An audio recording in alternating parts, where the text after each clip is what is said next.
Today's not a weird video. There's just things that aren't that pleasant in life that you also need to DIY. Hey guys, welcome back. You know I don't typically do intros. If you don't know who I am, my name is Rachel Metz. I'm a DIY YouTuber, and that's kind of filtered into basically everything and anything you can DIY. Now listen, DIY is all fun and games until your sink is clogged with the dye that you need to remove, you're trying to shower and you got low flow and you can't get that sawdust off, or you're baking or cooking something, shoving stuff down the disposal that you shouldn't be, and it ends up smelling like complete. Even to the point where I did my spa day video and clogged my own sink with the beauty steam that I showed you guys a couple weeks back. Well, today I'm actually gonna show you 3 different solutions just involving 2 ingredients that you can literally do at home. I partnered up with my friends over at Mr. Rooter for Hug a Plumber Day. Comment down below if you actually knew that that was today, and I really hope that some of you do because they do the dirtiest job. They really do get done. But I'm also gonna show you this really cool DIY plumbing emergency kit that Mr. Rooter sent me, and it actually will come in handy. I don't want you guys to feel weird about me putting this stuff on my channel. I know it's a little different and unique, but the truth is, I literally do this in my house. And now that I've learned new ways with 2 ingredients for multiple different things, it made my life a lot easier. Enough of me chatting, let's just get into it. When I got this in the mail and I first opened it up, I definitely felt like a little kid with a toolbox that just wanted to help with the plumbing all around the house. It comes with some gloves and a little miniature plunger, a toilet bowl light that I think Paul will be extremely psyched on, and the mini human as well. It also comes with one of the main ingredients we will be using today, which is distilled white vinegar, poopery, which I've always wanted, so I'm stoked to have it because Paul goes 8 times a day. I love that they provided batteries. And then the second ingredient we'll be using today is this baking soda, which was provided as well, alongside a little koozie. Again, Paul's gonna love it, and then a t-shirt so you don't get too messy.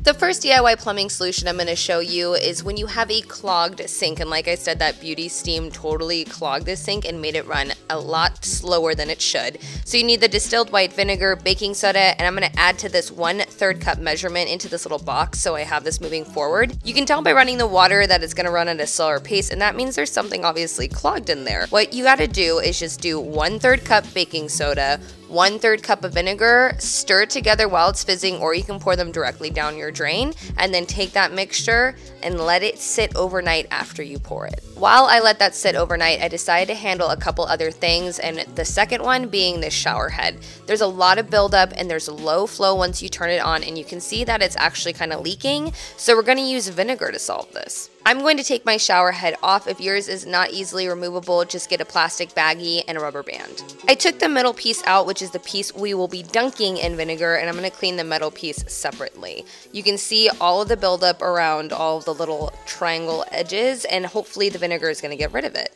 Fair warning, this is extremely stinky because the vinegar smells so bad, but you're just going to place your shower head nozzles in a proper size bucket. I didn't need something too big, and you're going to submerge it completely under the vinegar and let it marinate and just clean itself out for a good couple of hours. Since that also needs to soak, I'm going to move on to my third DIY plumbing trick, and that's for something you don't have to wait for. We have this really tiny sink on our island that we never really use, and flies end up coming out of it, and it actually smells sometimes. So I found out that if you put a 1/2 cup of baking soda down that garbage disposal and then follow it with a cup of the vinegar, letting it fizz slowly, you're going to want to bring a pot of water to boil during this time as well.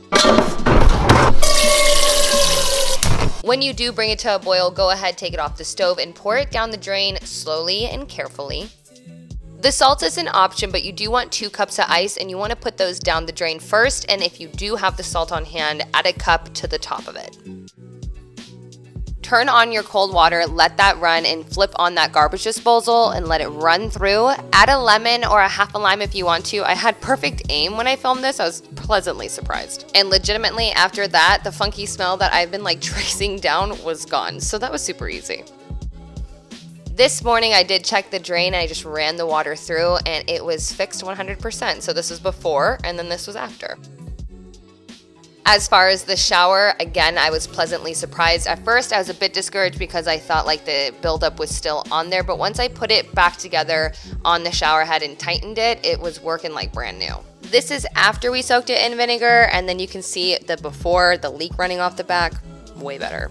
Mr. Rooter actually sent me more tips and tricks for DIY plumbing emergencies, and I wanted to have them on hand, so I just DIY'd a little envelope with a label and decided to add that to my kit amongst a couple other things. I took the fun things out of the kit itself and I added the measuring cups that worked for these tips and tricks, so the 1/3 cup and the 1/2 cup. And then the baking soda, I decided to keep in this box, but I just wrapped it up in some plastic baggies. I refilled the vinegar because I already had that on hand. I thought it would be nice to have that on hand in the actual emergency kit, and the sea salt we never used, so I stuck it in there as well. I topped it off by adding some tape to the back of that envelope and pressing it up against the lid. That way it's always right there if anyone runs into any kind of plumbing issues in our house. And of course I had to add my little DIY touch to it. Callie's just sitting over there like, we don't have any plumbing issues because I go in the backyard. I am literally your plumber for life. Thank you, Mr. Rooter, for sponsoring today's video and making me less scared about doing some DIY plumbing throughout my house and actually making us feel ready in case it hits the fan. Well, hopefully not the fan. That is it for me today, guys. I will see you Sunday for the start of my backyard transformation.